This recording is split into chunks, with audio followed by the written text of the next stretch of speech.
Assalamu alaikum students.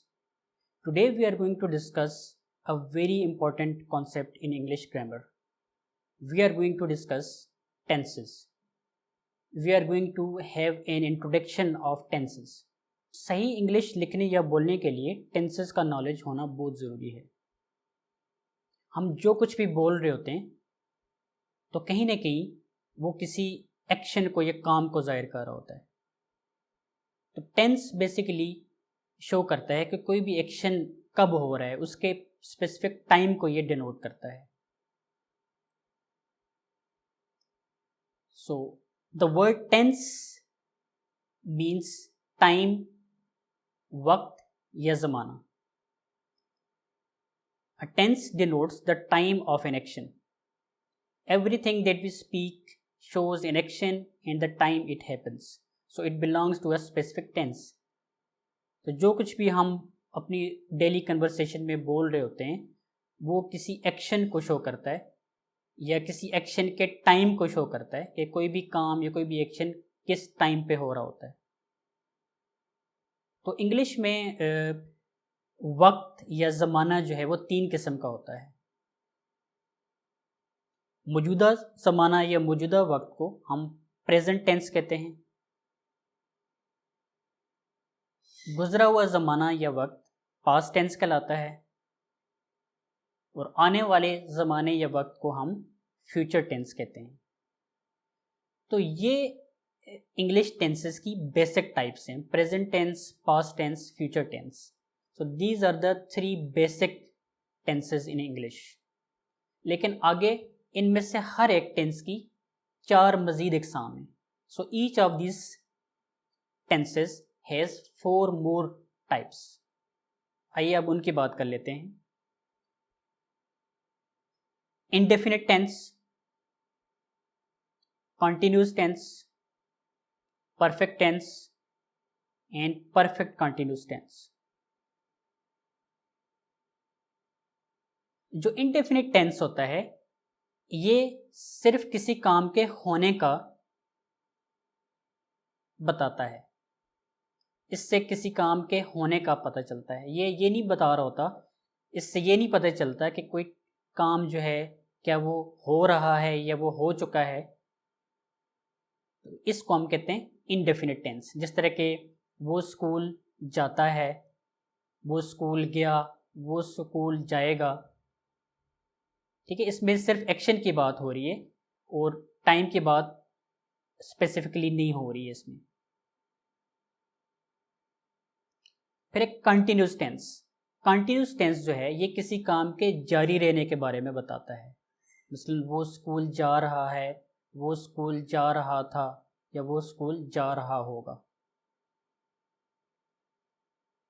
Perfect tense जो है ये किसी काम के मुकम्मल होने को जाहिर करता है. मतलब वो स्कूल जा चुका है, वो स्कूल जा चुका था या वो स्कूल जा चुका होगा.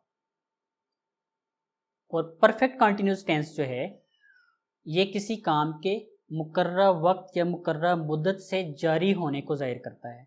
मसलन वो सुबह से पढ़ रहा है,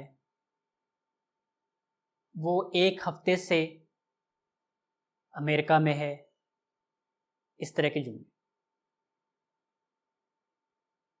तो जैसे कि हमने बात की कि इंग्लिश में 3 बेसिक टेंसेस हैं और उनमें से हर एक टेंस की 4 मज़ीद जो हैं वो टाइप्स हैं. इस तरह हमारे पास 12 टेंसेस बनते हैं इंग्लिश में. तो इंग्लिश में जो टोटल जो हैं ऑल इन ऑल जो हैं वो 12 टेंसेस होते हैं.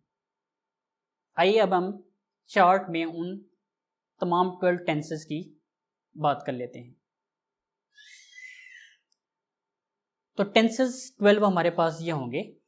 तो 3 मेन जो हैं टेंसेस हैं: present tense, past tense and future tense. और इनमें से आगे हर एक की 4 जो हैं वो मज़ीद जो है टाइप्स हैं: indefinite tense, continuous tense, perfect tense and perfect continuous tense. इस तरह हमारे पास जो टेंसेस बनेंगे वो ये होंगे: present indefinite tense, past indefinite tense, future indefinite tense, present continuous tense, past continuous tense and future continuous tense, present perfect tense, past perfect tense and future perfect tense. Present perfect continuous tense, past perfect continuous tense and future perfect continuous tense. अब इनके कुछ हम examples देख लेते हैं। तो present indefinite tense की example होगी मसलन मैं स्कूल जाता हूँ। पास्ट इंडेफिनिट टेंस होगा मैं स्कूल गया। फ्यूचर इंडेफिनिट टेंस होगा मैं स्कूल जाऊँगा। और इनकी जो इंग्लिश है जैसे कि I go to school, I went to school, I will go to school, इसके बारे में हम नेक्स्ट लेसन्स में बात करेंगे कि कैसे हमें उर्दू से पता चलता है कि कोई भी उर्दू के सेंटेंसेस को देख के हम इंग्लिश टेंस को कैसे आइडेंटिफाई करते हैं, उसकी शनाख्त कैसे करते हैं और फिर उसकी इंग्लिश हम कैसे बनाते हैं, ये हम नेक्स्ट लेसन्स में देखेंगे। सो प्रेजेंट कंटिन्यूस टेंस होगा मैं स्कूल जा रहा हूँ। पास्ट कंटिन्यूस होगा मैं स्कूल जा रहा था।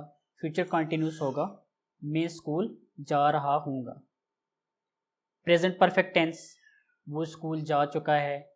पास्ट परफेक्ट टेंस होगा वो स्कूल जा चुका था। और फ्यूचर परफेक्ट टेंस होगा वो स्कूल जा चुका होगा। प्रेजेंट परफेक्ट कंटिन्यूस टेंस की एग्जांपल होगी वो सुबह से पढ़ रहा है। इसी को हम पास्ट परफेक्ट कंटिन्यूस में कहें तो वो सुबह से पढ़ रहा था। और फ्यूचर परफेक्ट कंटिन्यूस में होगा वो सुबह से पढ़ रहा होगा। तो ये आज के लेक्चर में हमने इंग्लिश टेंसेस का सिर्फ इंट्रोडक्शन देखा है। हमने देखा है कि इंग्लिश में 3 बेसिक टेंसेस होते हैं और उन बेसिक टेंसेस में हर एक के आगे 4 मज़ीद इकसाम होती हैं। इस तरह 12 टेंसेस होते हैं इंग्लिश में। तो नेक्स्ट लेसन्स में हम ये देखेंगे कि हम उर्दू के सेंटेंसेस को देखते हुए इंग्लिश टेंस का कैसे पता लगाते हैं कि वो सेंटेंस जो है वो इंग्लिश के कौन से टेंस का है और फिर उसकी इंग्लिश हम कैसे बनाते हैं। सो नेक्स्ट लेसन्स तक मुझे इजाज़त दीजिए। अल्लाह हाफिज़।